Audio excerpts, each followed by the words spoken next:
Te enseñaron a repetir sin cuestionar, A, B, C. a repetir sin entender, hasta que descubres cómo aplicar lo aprendido desde la primera clase. Aquí aprendes siendo el protagonista. Porque cuando dejas de repetir y entiendes para qué aprendes, creces. Desarrolla tu potencial con la metodología exponencial de la nueva Universidad Politécnica del Perú. Entiende, aprende y crece. Cenicia Abogados, defendemos lo que más valoras. Hola, soy Nicolás Lucar, esto es NTP, no te lo pierdas, el nuevo canal de streaming. Estamos transmitiendo en YouTube, estamos en Kik, estamos en Facebook, estamos en Instagram, estamos en TikTok.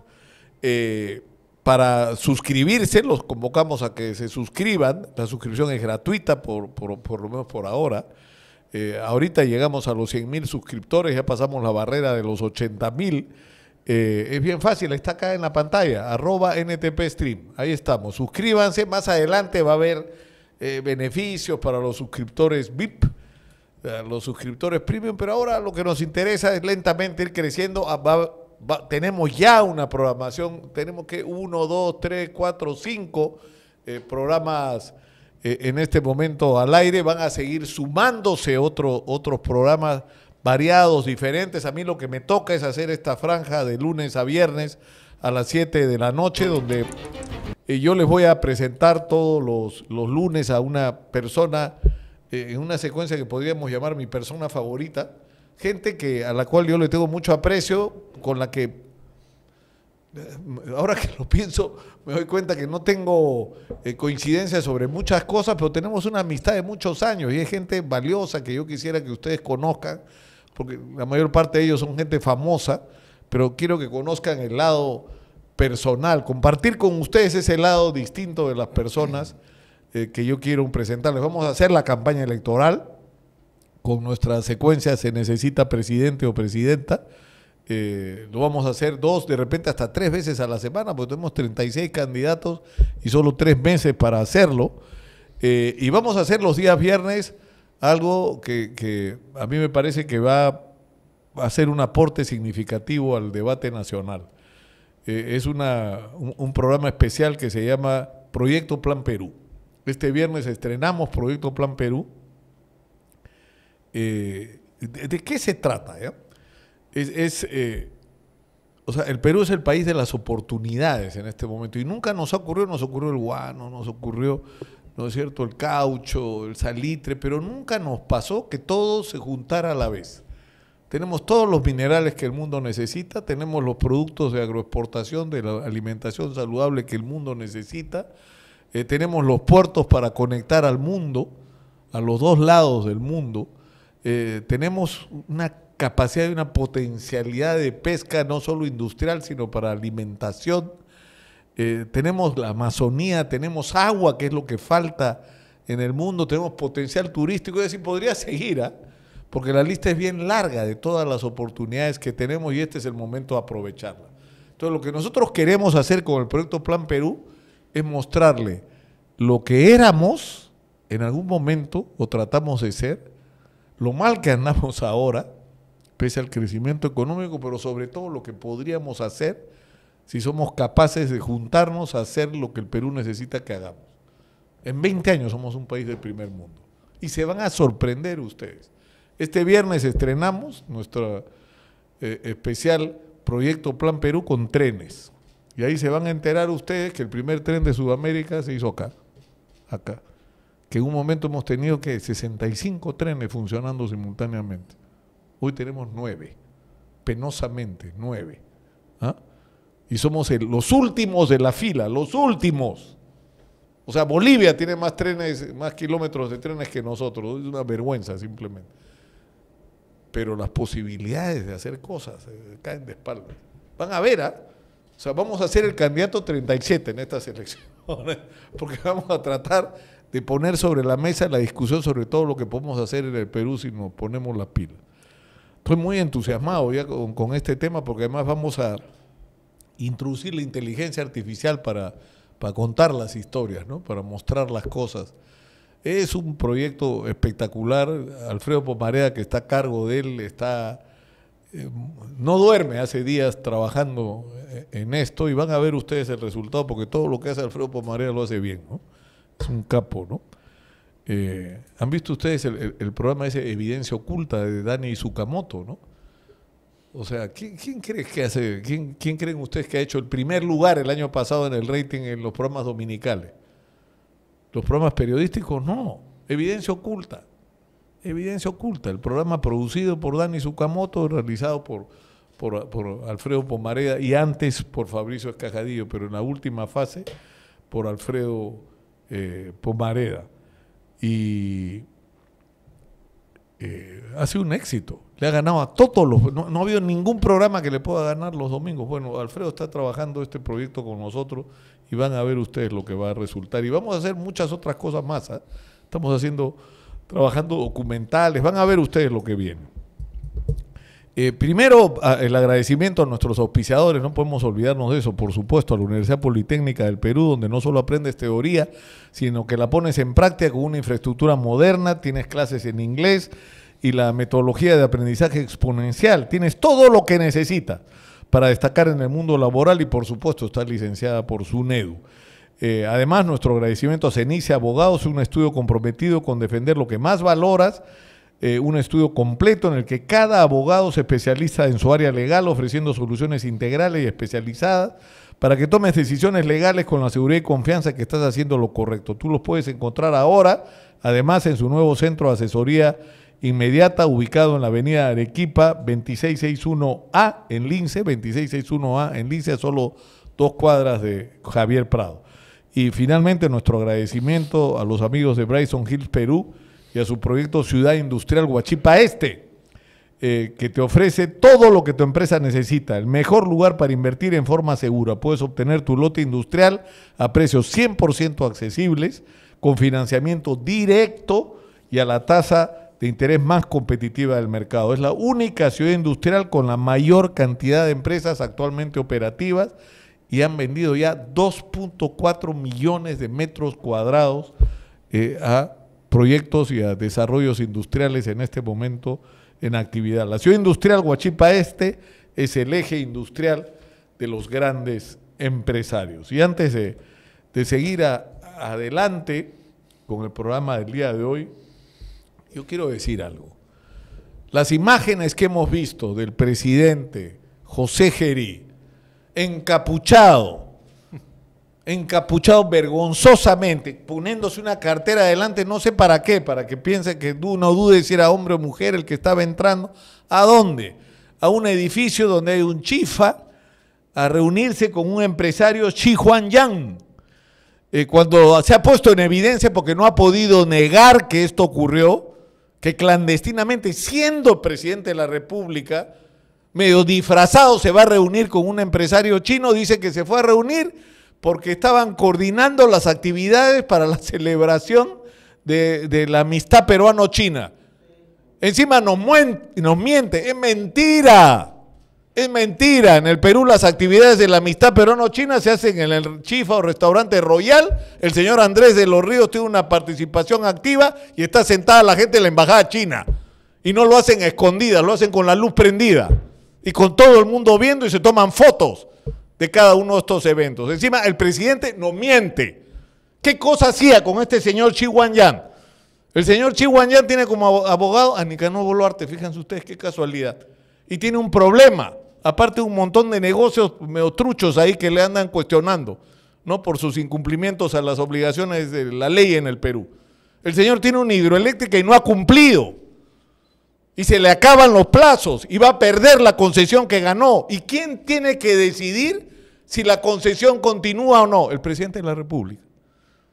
Y el señor José Gerí está sentado con un contratista con el Estado peruano haciendo algo que no debía hacer a escondidas y sin ponerlo en el registro de actividades presidenciales.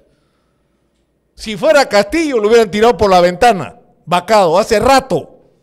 Entonces, ¿qué debería pasar? Que el señor debería agarrar sus chivas y salir donde está. Bueno, y nos van a poner a Rospigliosi. Vamos a tener a Rospigliosi, el presidente del Congreso, el presidente de la República. Bueno, de repente así sinceramos las cosas, ¿no? y termina gobernando Fuerza Popular, que es más o menos lo que está pasando, ¿no? Sin querer queriendo.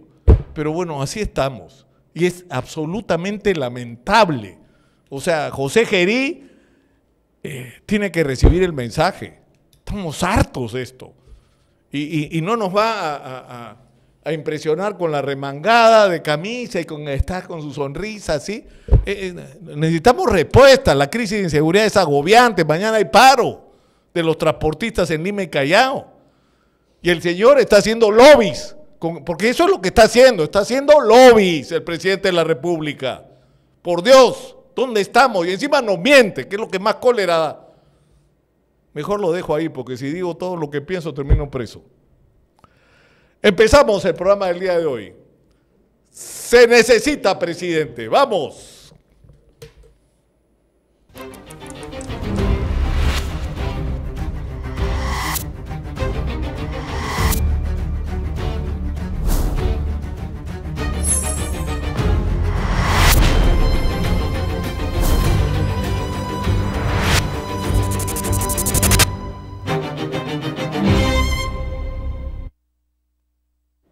Falta un montón, son 36 y no te han puesto. Francisco Díez Canseco Tábara está con nosotros, bienvenido.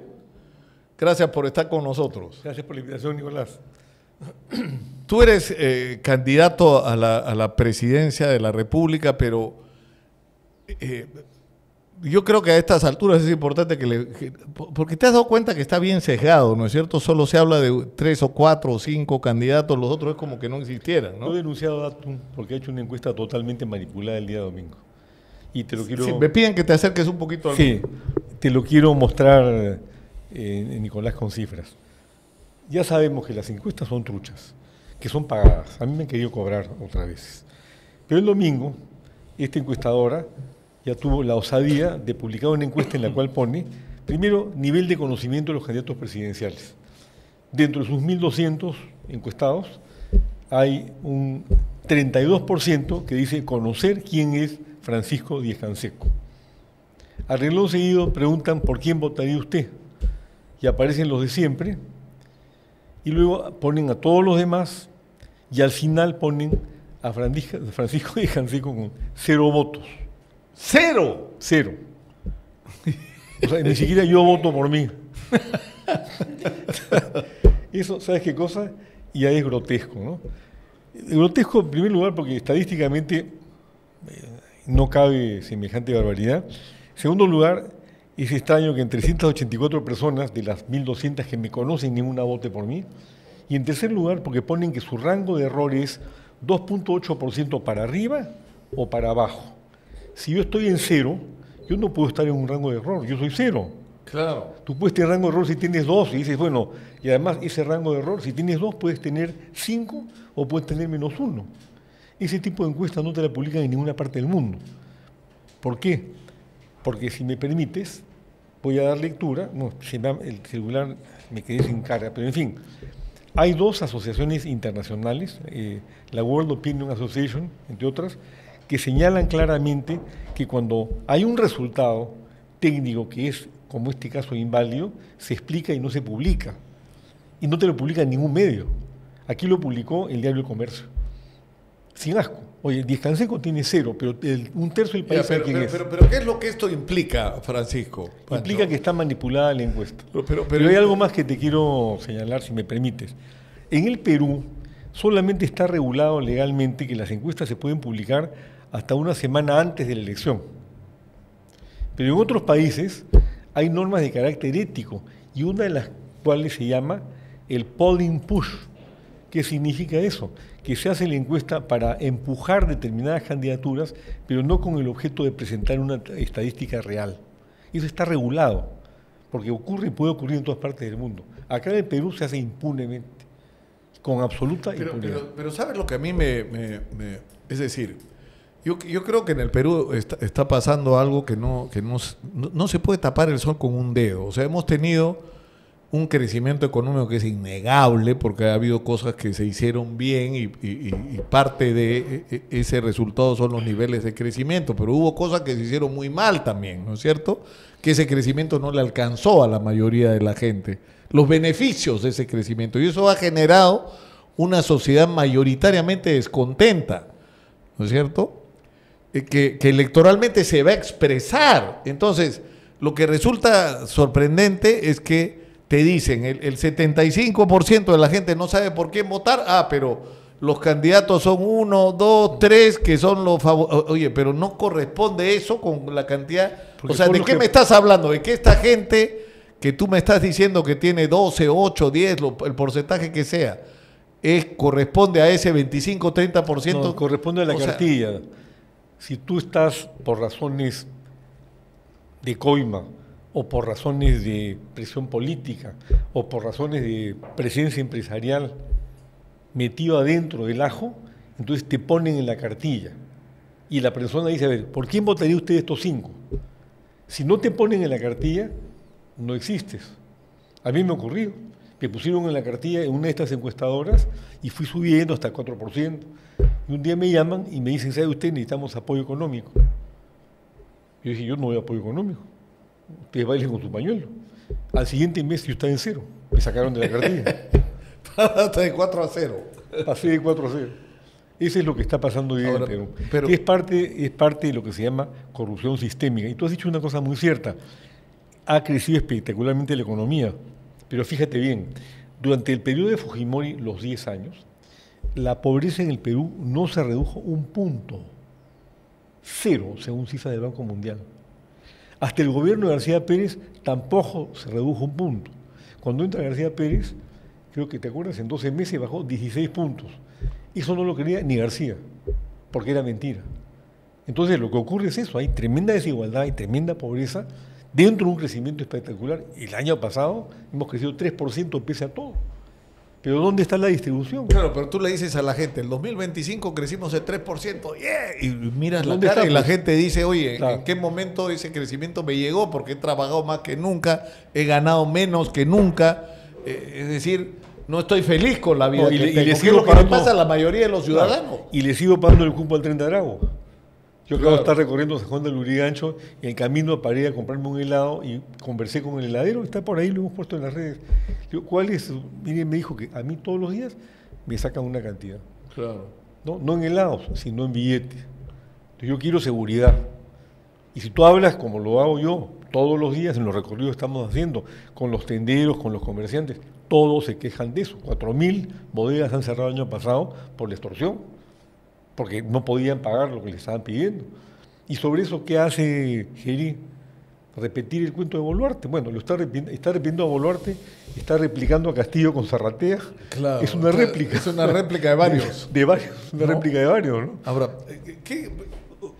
tú eres de Perú Acción, ¿no es cierto? Ahora, Así es. ¿qué es Perú Acción? Porque la gente más joven no te conoce, pero tú en un momento eras un importante dirigente del Partido Aprista, ¿no es cierto? Y el Partido Aprista empezó a perder gente, ¿no es cierto?, de sus filas, y no ha sido poca cosa. Perdió a Andrés Tausen Escurra, con el que tú estabas, ¿no es cierto?, Así es.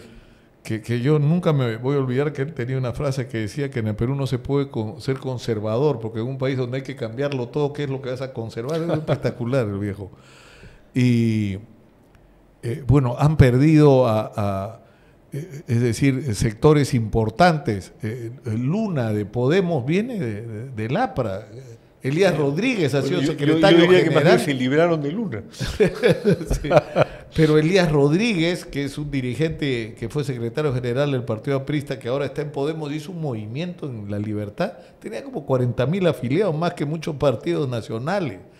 Es decir, han perdido sectores importantes, y ahora que se están tratando de unificar, unificados se siguen peleando, ¿no? O sea, ¿tú crees que el APRA ya terminó como proyecto político? Tú que vienes de ahí, tú que diste una Mira, batalla. el APRA fue liquidada como proyecto ideológico por García Pérez. El APRA era un partido de izquierda democrática. Hoy día la disyuntiva que se le presenta al país se habla de izquierda, pero es izquierda de origen marxista, no izquierda democrática.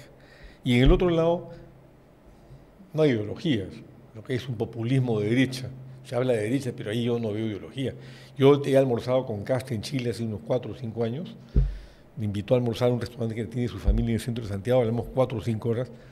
Tú ahí estás hablando con una persona que postula una ideología determinada, que tiene ideas claras. Claro, puede no estar de acuerdo, pero lo que no puede negar es que es estructuralmente coherente, ¿no? Acá no hay ninguna estructura ideológica, ni programática, ni nada, es puro populismo, ¿no?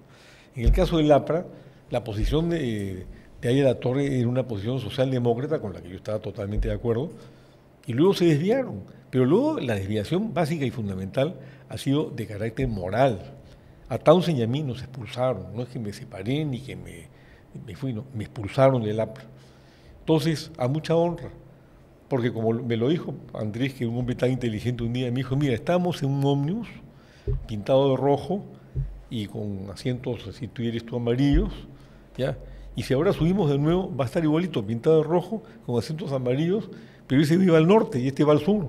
O sea, está totalmente desviado, es otra cosa, ya no es el partido que hizo Aya La Torre o en el que el número 2 fue Seoane, que fue mi padrastro, casado con mi mamá. No, yo tenía una vinculación familiar y estuve ahí hasta que salimos, ¿no? El cachorro Seoane. El cachorro Seoane. Una leyenda, ¿no? Así es. ¿Cómo se perdió, no? ¿No? Murió joven. Murió joven, porque Así es. Basadre tiene razón cuando habla eso el papel del individuo en la historia. Es decir, no solo las decisiones que las personas importantes toman en momentos críticos, sino la vigencia. Que muera una persona prematuramente puede cambiar el destino hasta no solo un partido, de un país, ¿no? Y una familia, ¿no? Yo recuerdo de Seoane, mira, que fue mi maestro político en realidad, cuando un grupo, antes del golpe del 62, los militares golpistas lo llamaron. Y le dijeron, mire usted, señor Seoane, usted ha obtenido, en esa época la plancha presidencial era votada por separado, votada por el presidente y por cada uno de los vicepresidentes. Aya no obtuvo el tercio constitucional para que lo eligieran, pero Seoane sí obtuvo el tercio. Entonces lo convocaron y le dijeron, si usted acepta la presidencia, no hay golpe, porque el veto es contra Aya, no es contra el partido aprista. Seoane, por supuesto, y esto me lo contó a mí directamente, yo en ese época tenía 16 años, regresó a la casa y nos dijo, acabo está con los militares, y por supuesto yo les he rechazado la propuesta. Yo voy a seguir lealmente al lado de Aya, ¿no? Ese tipo de ética en política no se ve el día de hoy. Hoy día lo que tenemos es, por ejemplo, la consagración del transfugismo. En el Parlamento tiene 6 banquitas de unos señores que se han retirado del partido que los llevó, donde han debido permanecer, y han formado su propia banquita, que se llama la bancada de la independencia, de la interdependencia. Del bicentenario. Del bicentenario, ¿no? ¿Y ahora, a quién representan? Pero ¿en qué situación estamos? Estamos en la situación en la que los proyectos históricos, digamos, programáticos, partidarios que se construyeron en el Perú, el APRA, Acción Popular, el Partido Popular Cristiano, que expresaban ideologías, sí, ¿no es cierto? Proyectos nacionales. No tanto Acción Popular, ¿eh? Pero también... Yo recuerdo que Paco Miroquesada quiso hacer una ideología de Acción Popular y Fernando Belaúnde le bajó la bandera.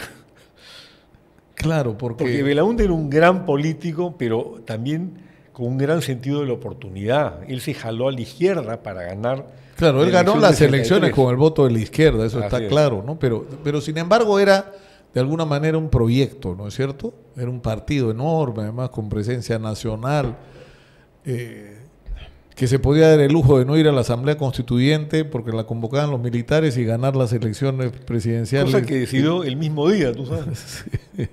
El día que tenía que inscribirse, dijo, no vamos. A las 8 de la mañana salió y dijo, no voy. Pero a lo que voy es que eso ya se acabó, ¿no? Sí, claro. O sea, ya esos partidos ya fueron y es como que no se han enterado de que ya, bueno, Acción Popular ya no hay nada que hacer, han terminado vergonzosamente peleando por, ¿no? Alfredo discutiendo diciendo que va a ir a la Corte Interamericana de Derechos Humanos, va a ser y no se ha enterado todavía que lo está grabando, ¿no?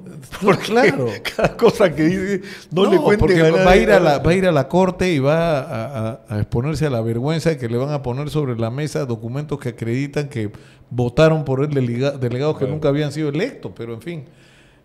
Pero a lo que voy es eso ya terminó, pero no ha terminado también la etapa del fujimorismo por un lado y de la izquierda a la que tú llamas marxista, digamos, ¿no? Entonces acabó eso ya también para la historia del Perú. Es decir, no, ya eso no es el pasado, ya no tiene sentido regresar a eso. Bueno, pero el fujimorismo todavía debe tener un voto duro, yo no creo que pasen del 4 o 5%. Y en lo que atañe a la izquierda marxista, el problema es que están intentando desplazarse hacia el centro y convertirse en socialdemócratas, me parece, ¿no? López Chao. López Chao es del centro, ¿no? Digamos. Está más cercano al centro que los otros, pero con ciertas ideas obsoletas que no logran superarlas, ¿no? Es una cosa que lo dice Leibniz en su, debes haber leído el libro de él, El marxismo congelado, ¿no? Se quedan congelados en la primera revolución industrial y ya estamos probablemente en la octava revolución tecnológica. No, estamos entrando a lo que no podemos ni imaginarnos que viene con la inteligencia artificial y con todas estas cosas ahora. Pero a mí lo que me pareció, Francisco, patético fue que la izquierda, en medio de una gran controversia, ya gana la elección. Porque yo creo que Castillo sí ganó la elección. Tuvo más votos que Keiko porque los fujimoristas no tenían ni personero. Mira, te cuento una anécdota. Mi mujer quería que Keiko gane la segunda vuelta y fue a inscribirse, que no pudo, no tenían mecanismos para que la gente se inscribiera. Es decir, pensaban que con el apoyo de los grandes medios y de los figurones ya tenían el problema resuelto y no lo tenían. O sea, estabas en un país muy dividido y muy descontento y te corriste el riesgo que te corriste y perdiste. ¿Por cuánto? Por 45.000 votos, creo, ¿no? Yo creo que algo que no lo veo en el análisis, pero que me parece importante, más allá de si ganó o no con fraude, la votación impresionante que tuvo. Eso te refleja una votación de protesta. No es una votación de rechazo al sistema, es una votación de rechazo a los actores del sistema que han fracasado en el manejo del sistema. Claro, pero el discurso en contra, es decir, acá pasaron dos cosas. Primero, la incomprensión de los sectores empresariales y de la derecha pensando que tenían al frente a Chávez. O sea, ya quisiera, ¿no es cierto? Sí, pues. Pero por el otro lado, lo patético que fue la conducta de la izquierda. O sea, tenían el gobierno, por Dios, ¿por qué no se juntaron para hacer un gobierno mínimamente eficiente? No, ¿No es cierto? O sea que ni siquiera salían a la calle a protestar la gente de derecha y la izquierda no era capaz de articularse y siquiera salir juntos a defender a su gobierno. Ni siquiera eso fueron capaces de hacer. Yo creo que con eso se pusieron la cruz. O sea, ni siquiera capaces de defender los espacios que habían conquistado, ¿no? Porque no tienen base. Te digo una cosa, yo trabajo en el sur, en Puno, hace 40 años inicié el primer proyecto de agricultura orgánica de quinoa e inicié la exportación de quinoa orgánica y de quinoa en general de Perú.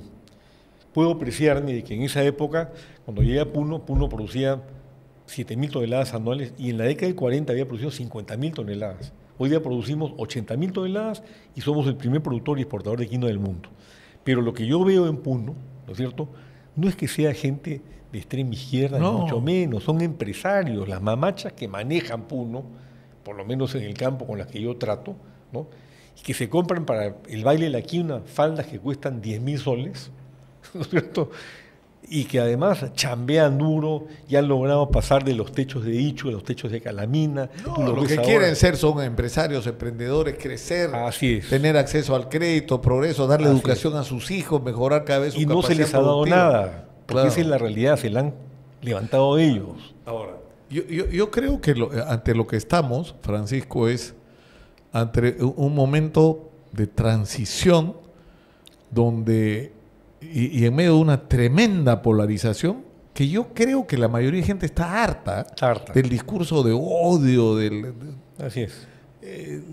¿No? Y yo creo que eso es lo que provoca que la mayoría de gente diga, yo no sé por qué me voy a votar. No le tienen ni confianza a las elecciones, pero es una oportunidad para construir algo nuevo, ¿no? Ahora, lo que sorprende es la división. O sea, pero, por ejemplo, ¿por qué tú no vas con otros sectores? ¿Por qué estás yendo solo? Porque ¿con quién puedo ir? ¿Con Luna? ¿Con Plata como cancha? ¿Con Keiko, Carlitos Álvarez es mi amigo, inclusive me ha apoyado en unas campañas en defensa de los derechos humanos. ¿Con quién voy? ¿Con Porky? Y tú me conoces, Nicolás. Yo soy una persona de principios y de ideas. Yo estoy en política porque creo en ciertas cosas y estamos planteando fórmulas concretas para resolver problemas concretos del país. Y entonces el tema era, yo no me voy a aliar con alguien por razones personales, de figuretismo, de carácter económico.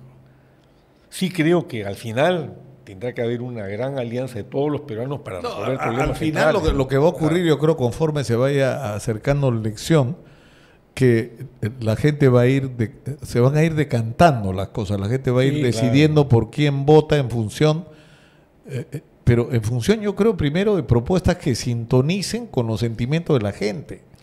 Y con la realidad del país y la necesidad de resolver los problemas. Claro, nosotros estamos planteando, mira, por ejemplo, en el escenario de los problemas, la revolución parlamentaria.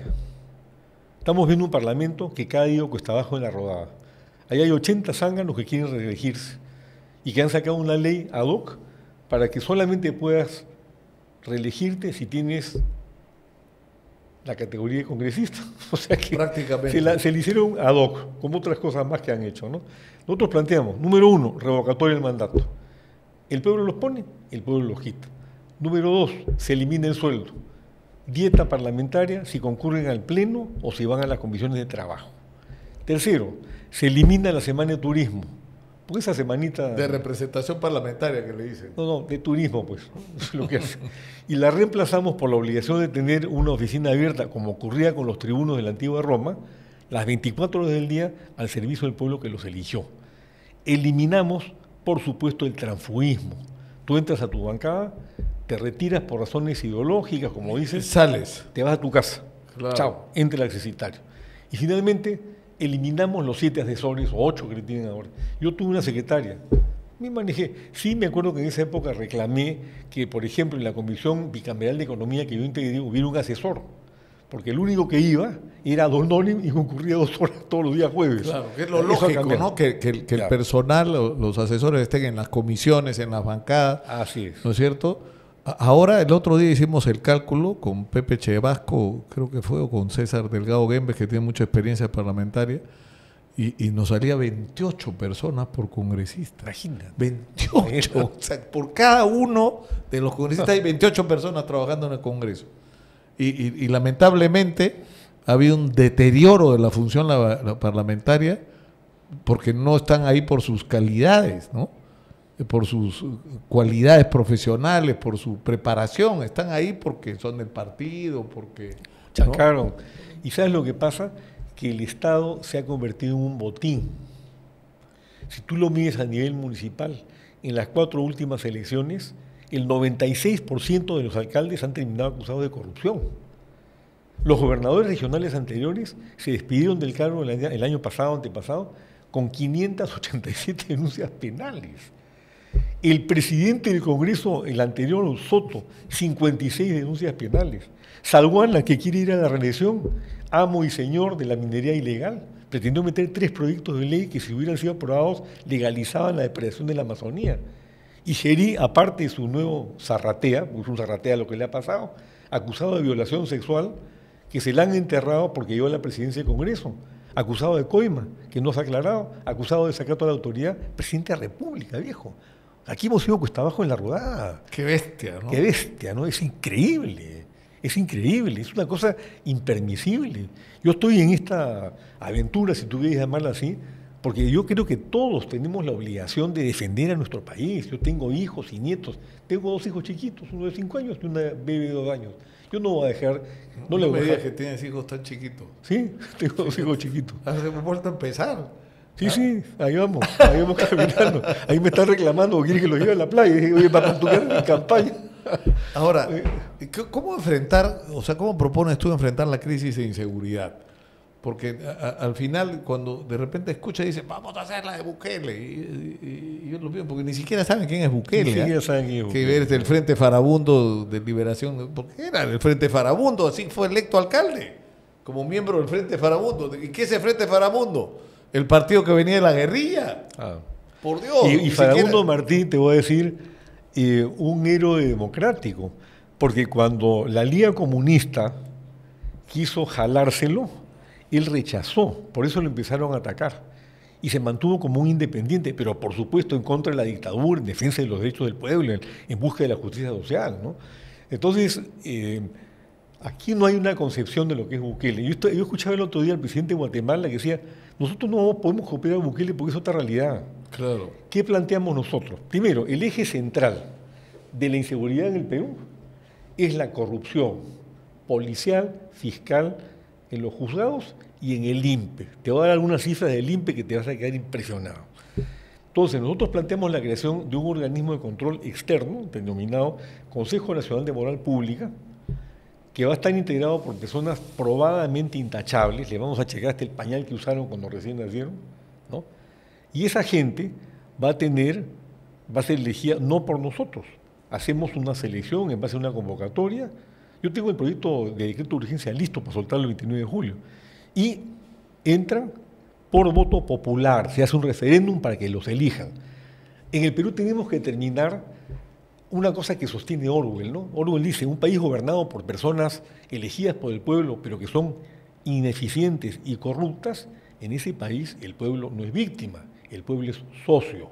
Aquí hay una vieja sociedad del pueblo peruano con los corruptos y con los ineptos. Porque finalmente te quejas de los que están ahí y quién los puso ahí. Los puso el Nosotros pueblo, con así nuestro es. voto. ¿no? Entonces yo quiero que sean socios, pero de gente honesta que va a entrar a barrer con los corruptos en esas 4 instituciones.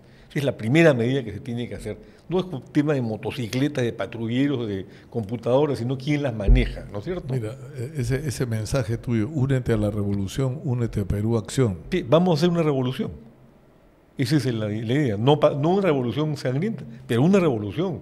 Yo no me amarro con nadie, Nicanor. Yo estoy acá, o mi querido Nicolás, no estoy acá para seguir saludando a la bandera. Nosotros queremos hacer una revolución en el Perú y salir de esta partida sinvergüenza que están gobernando nuestro país. Qué bestia, ¿no? ¿Cómo hemos podido llegar a ese...? O sea, Tú dime, tú con la experiencia que tienes, ¿cómo hemos llegado a esto? Yo todos los días digo, o casi todos los días digo, yo afirmo que todos los contratos, licitaciones, adquisiciones, contratación de servicios en el Perú pagan comisión ilegal. A ver, dígame que es mentira o enjuíciame si estoy mintiendo. Nadie se puede contestar. Porque es verdad. La verdad, es trágicamente sí. verdad. Ya está institucionalizado. ¿No? O sea, es... Como está, así es, pues, ¿no? Como está institucionalizado que en Pascua se para la policía en todos lados a hacer sus operativos pascuales. Claro, para hacer Todos el sabemos que aguinaldo. hacer Para el juntar aguinaldo. el aguinaldo. ¿no? Entonces, el siguiente paso es extender el plazo de detención de los delincuentes capturados en flagrancia de 48 horas a 30 días. Los dejamos adentro. De esa manera le dificultamos el trabajo a los policías, fiscales y jueces corruptos que ahora dicen, tengo solo 48 horas, no hay tiempo. No hay tiempo, entonces no está... Se cae el atestado. Porque la policía le echa la culpa a la fiscalía y la fiscalía dice, sí, pero ¿cómo va a meter preso esto si me has entregado un expediente que es una porquería? Con esto no meto Es preso el a otro nadie. problema, que hay mucho policía ineficiente, hay que capacitarlos. Hay buenos policías para capacitarlos y a los malos los votamos. Luego, las escuelas policiales. Tienes 25 escuelas policiales en el Perú, de las cuales emergen 1.500 policías, tantos policías como comisarías, porque hay 1.500 comisarías. 1500 más o menos. Sí. Hay un número ahí, por lo menos un 30%, que es gente infiltrada por las organizaciones criminales.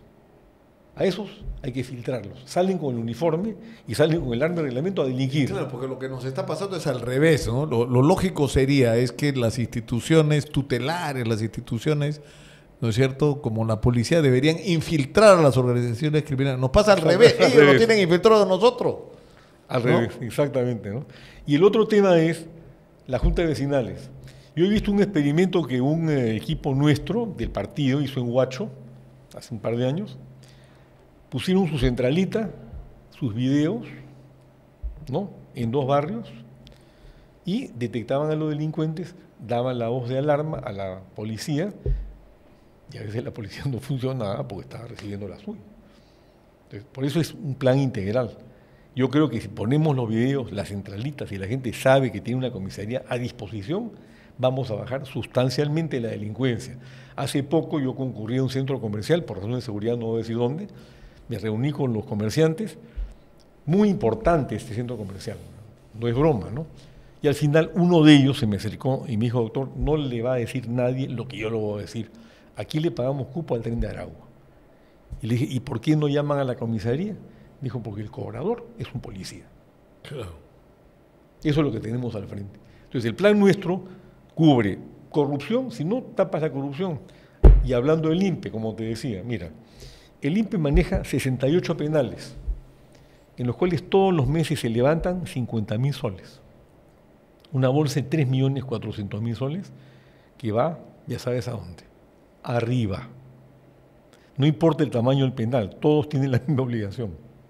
Adentro del INPE funciona un banco que maneja las organizaciones criminales, se prestan plata entre ellos. Entonces cuando gerí el otro día yo me reía, fue a recorrerlo, ¿no es cierto? Como tú dices, levantándose, ¿no? Remangándose la camisa. Las camisas y hizo su comisa de celulares. Yo te aseguro que al día siguiente todos tenían su iPhone nuevo repartido, porque eso es un territorio manejado por los criminales.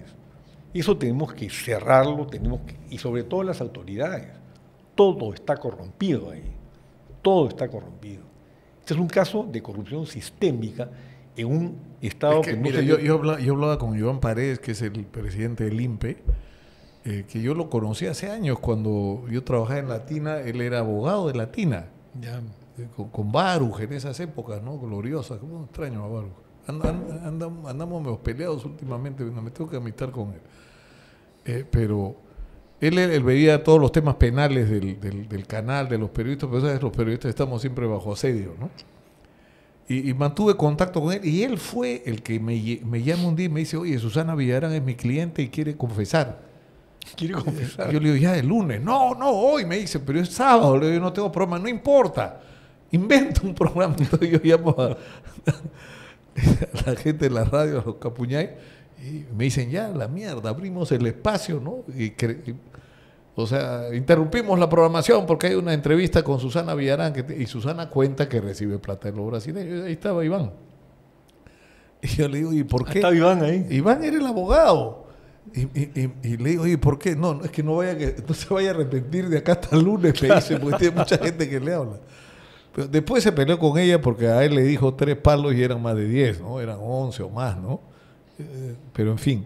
Entonces yo lo conozco muy bien. Entonces, él me está contando lo que está pasando en el INPE. Entonces me dice cosas como que esto que tú cuentas, ¿no? Vamos a hacer un operativo, pero si todos los días entran toneladas de productos y nadie controla, porque no hay cómo, no tienes personal para controlar, y ahí está entrando todo lo que te puedas imaginar, o el régimen de visita, o el hecho que no funcionen los arcos de seguridad, o todo el mundo recibiendo billete para que, ¿no?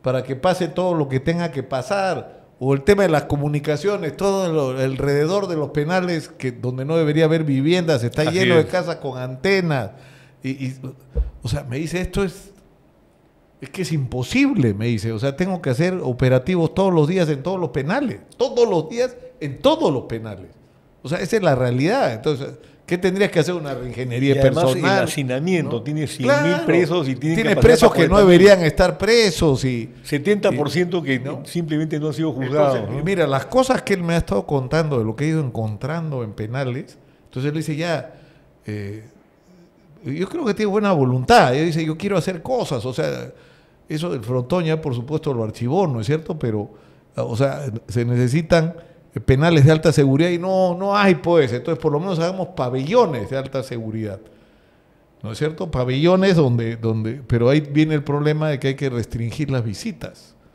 para incomunicar a los líderes de las organizaciones criminales de sus organizaciones. Uy, olvídate, se les tiran a la yugular por violador de los derechos humanos, ¿no? O sea, es tremendo, ¿ah? Tremendo lo que está pasando en Pero los lo penales. que pasa es que no hay decisión política y hay suma ignorancia sobre lo que está ocurriendo allá adentro. Ahora, un personaje como Gerí tiene 4 meses más, no tiene ni siquiera tiempo ni además el menor conocimiento. Y sobre eso, si me permites, yo quisiera, Nicolás, hacer una observación. Cuando entra Gerí, él es un viejo militante de Somos Perú. Somos Perú se supone que es un partido político. ¿Dónde está el plan de seguridad ciudadana? Que se supone el partido tiene, ¿no? Que cada partido debería tener. No hay un plan. ¿Y cuál es su plan? Ahora con 70 muertos, repetir lo de la Boluarte, estado de emergencia, y detrás de eso no hay absolutamente nada.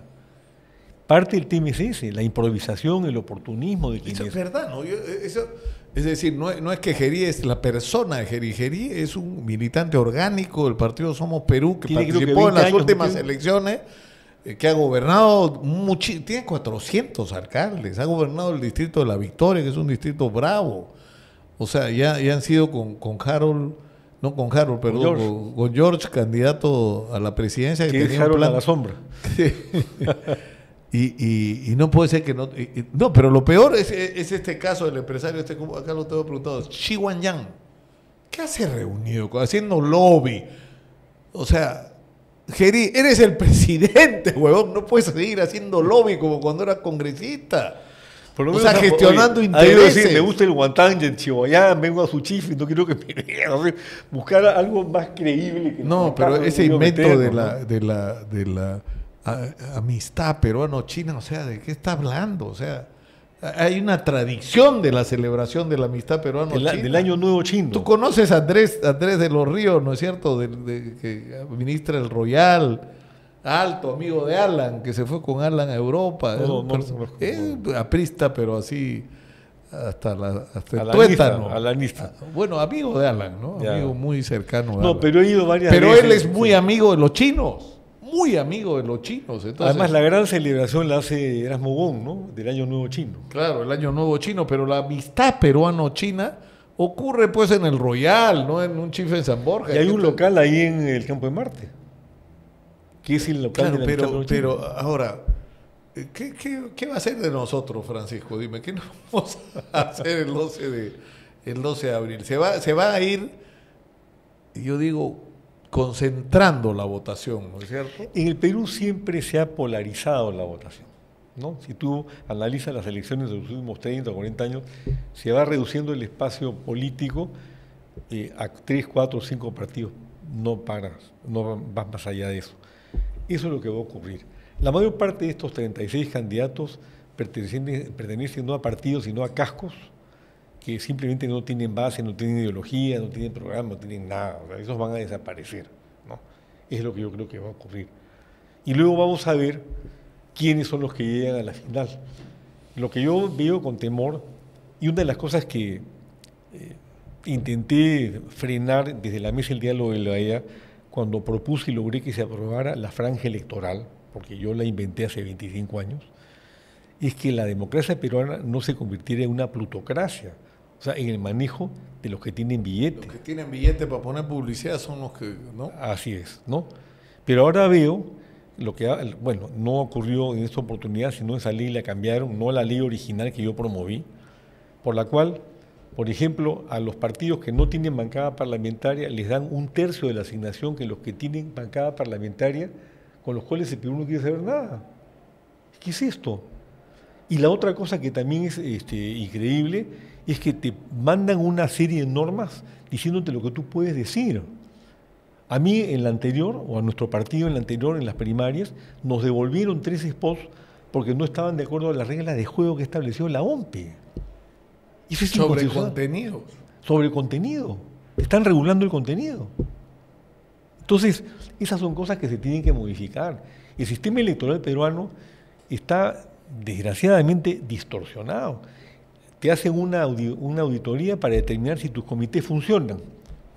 Y si no funciona un número determinado de comités, te pueden cerrar el partido. Y la vez pasada me pasó la cosa, si tú quieres, más divertida. Yo fui a ver la auditoría, a conversar con el auditor, todas señoras muy simpáticas, y le dije, mire señora, por ejemplo, nosotros tenemos un comité en Lauricocha, que a mí me encanta, porque en Lauricocha viene el hombre de Lauricocha, el hombre más antiguo del Perú, ahí tenemos un comité de campesinos, ¿no? Le digo, y ustedes me señalan que tenemos que tener un comodato o alquiler, pues si es la casa de un campesino donde se reúnen. No, me dijo, no tiene que ser comodato alquiler de toda la casa, sino del porcentaje de la casa que ocupa el partido. ¿Cómo la ves? ¿A dónde hemos llegado? ¿Qué clase de control democrático es este? Y sin embargo tú tienes que en el Parlamento están sentados personajes como Luna, como Plata, como Cacha, etcétera, una partida de corruptos que no tienen ningún control. Entonces, nosotros creemos que hay que reformar también el sistema electoral para democratizarlo. No se trata tampoco de decir 28.000 militantes o 25.000 militantes, ni irte a los 500.000 que habrá puesto el Congreso, que son inalcanzables. Yo me acuerdo cuando yo me reuní con Cast en Chile hace unos 4, me invitó a almorzar. Sí, contaste. Sí, conversamos sobre eso y me dijo, mira, yo me voy a inscribir en ese momento como candidato a la presidencia ante notario, sin partido político, con 30.000 firmas. Pero en Chile no tienes 40 candidatos, porque yo creo que hay mucho más madurez política aquí en el Perú. Y él luego ha llegado a la presidencia, con su programa. Acá pasas desde los 28.000 o pasaste de los 500.000 de Fujimori, ¿te acuerdas? Que inclusive a un partido fujimorista, el famoso notario Medellín, lo metieron adentro para falsificar firmas porque no las podía conseguir, a las 28.000 y regresas a las 500.000. Esa es parte de la desarticulación del sistema político peruano, de la inestabilidad. Son las cosas que no se dicen. Claro, que además es la falta de visión de largo plazo, o sea, de lo que se trata es de construir una democracia estable con reglas de juego que no se estén cambiando según las circunstancias políticas para favorecer a quien tenga la sartén por el mango en ese momento, ¿no? Y la otra cosa que a mí me parece muy importante es, se habla de Venezuela, lo que hizo Trump, ¿por qué llega Chávez al poder? Llegó democráticamente, pero ¿por qué llegó Chávez y por qué pudo hacer lo que hizo, destruir a Venezuela? Porque antes la habían destruido los dos partidos que compartían el poder, el COPEI y la Acción Democrática, que no siguieron la línea de un gran demócrata y un prohonesto como Rómulo Betancourt. Rómulo de Betancourt fue el creador, tú recordarás, de la doctrina de Betancourt, por la cual él señaló que los países gobernados por democracias no debían reconocer las dictaduras. Esa fue la doctrina de Betancourt. ¿Y en qué terminó Venezuela? Y entonces, si tú esto lo traspolas al Perú y dices, caray, ¿por qué llegó Chávez? Porque en Venezuela había pobreza, inequidad, violencia estructural, todo lo que tenemos en corrupción, lo que más y una terrible yo he seguido el caso, yo entrevisté a Carlos Andrés Pérez, tremendo corrupto. Claro, y la con corrupción Sierra era Nevada, ¿no? Claro, era lo que más indignaba a los venezolanos. No solo fue el comienzo, el deterioro de su nivel de vida, sino que junto con eso había corrupción, porque mientras había corrupción, pero la gente vivía bien, bueno, la y eso no es lo que ocurre aquí, ¿no? Exactamente lo que pasa en el Perú. El deterioro del nivel de vida, ¿no es cierto? Hemos teóricamente regresado del 16% de pobreza al 30 y tantos. Yo creo que nunca bajó. Esas cifras eran bambas. Seguramente estamos hoy día en el 40% y lo puedes vivir cuando recorres el Perú como yo lo hago. Y frente a eso, estamos en una Venezuela claro, ya no es el narcoestado. Hoy día la mitad de las exportaciones de oro del Perú provienen de la minería ilegal. La mitad, 6.000 millones de dólares al año, más que el narcotráfico. Ahora, ¿qué pasa, por ejemplo, con la minería ilegal? No se ha sabido enfocar el tema para ir legal, porque es una realidad que tienes que ver cómo manejarla y cómo legalizarla. No puedes prescindir de la realidad. Acá se crea el Reinfo, 13 años, el paraíso terrenal. Si yo fuera minero, me meto. No, porque es más fácil. Yo hablaba el otro día con un amigo que es un pequeño minero y me decía, mira, yo tengo una concesión y para iniciar mis operaciones formalmente me puedo demorar 6 años, 7 años. Si saco 236 trámites. Sí, claro, pero si me consigo un reinfo, opero mañana, claro, hermano. Entonces, ¿para y además no te controlan, hacen lo que te da la gana, es maravilla. O sea, es una barbaridad que sea tan complicado, ¿no es cierto?, el actuar formalmente. Pero lo cierto es que el reinfo, que tendría sentido si hubiera sido realmente, si hubiera cumplido su definición de ser, o sea, digamos, un puente, un mecanismo transitorio, ¿no es cierto? Pero, Nicolás, todo lo transitorio es permanente en el Perú. Sí. Ya lo sabemos, ¿no es cierto? Y cuando yo vi lo de Reinfo, dije, este es el paraíso terrenal. Si yo fuera minero, me meto al Reinfo y me quedo ahí porque sabes que te van a seguir prorrogando y sigues con las joyerías y aquí no pasa nada. Lo que se tiene que hacer con el Reinfo es fijar un plazo determinado, darles normas claras. Pero también ha ocurrido que hay mineras que están ahí. No se puede generalizar, porque además yo creo que la gran minoría no está en el pleito. más bien otros sectores de la mediana e incluso de la pequeña minería que están confrontados con pequeños mineros por cuánto le pagas por su mineral. Al final, esa es la historia. Y viene una planta que te paga el precio justo, ni siquiera es que te paga el precio justo, que lo sacas de acá, como el mercado de Londres. ¿Cuánto vale el mineral? Acá está, no hay nada, no hay que inventar nada. Y aparecen las plantas que le pagan mejor que los titulares de la concesión, y ahí se ha armado el despelote, ¿no? No, y como de costumbre los titulares de la concesión que no hacen nada. Claro.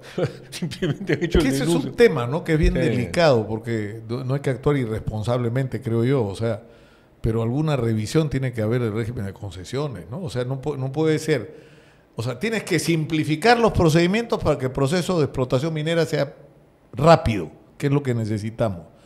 Pero no puedes permitir concesiones que duren 30 años, ¿no? Y que las áreas además sean inmensas, imposibles de explotar. O sea, esas dos cosas tienes que corregirlas, ¿no? Porque están mal, o sea, y además... Y agilizar el trámite. Eso. es El otro día clave. Roque Benavides me decía que en menos de 8 años no te demoras en iniciar una operación minera. Yo había escuchado 6 años, pero anda por ahí. 8. Sí. Y esos trámites que tú dices, ¿cuándo son? 300. 236. 200. Eso me lo dijo un Y minero. pasas por todos los ministerios. Así es.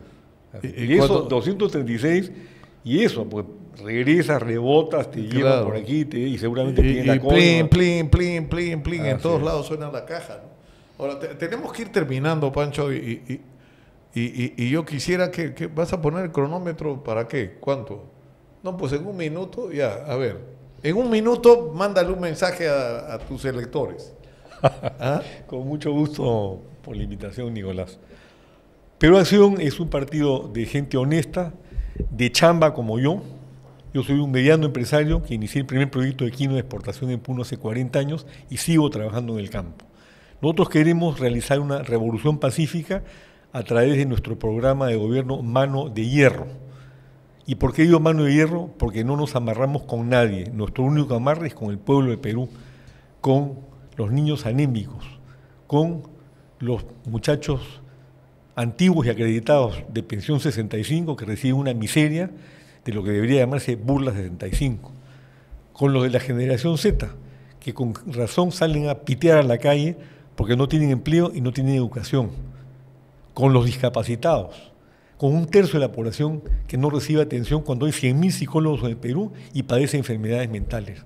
Nosotros venimos a pagar la deuda social del Perú y venimos a construir una sociedad democrática donde vamos a eliminar la corrupción, vamos a crear un régimen de justicia social y terminar con la violencia en nuestro país. Impecable. ¿Para qué más? Ahí no. Muchas gracias, Pacho. A ti, Nicolás, un gusto verte. Un gusto reencontrarte después de tantísimo tiempo. Terminamos por hoy agradeciendo, por supuesto, a nuestros auspiciadores, a la Universidad Politécnica del Perú, donde no solo aprendes, sino pones lo que aprendes en práctica con una infraestructura moderna, con clases en inglés y la metodología de aprendizaje exponencial. En la Universidad Politécnica tienes todo lo que necesitas para destacar en el mundo laboral. Por supuesto, está licenciada por SUNEDU.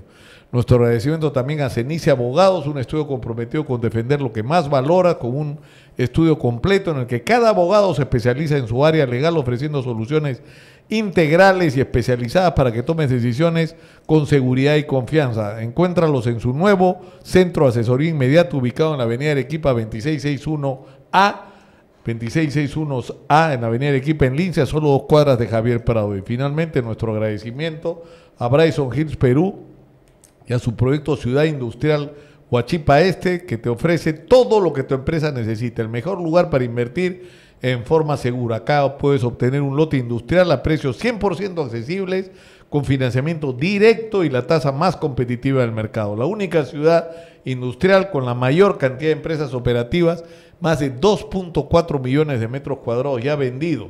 La ciudad industrial Huachipa Este, el eje industrial de los grandes empresarios. Terminamos por hoy. Nos reencontramos mañana. Chao. Te enseñaron a repetir sin cuestionar, A, B, C.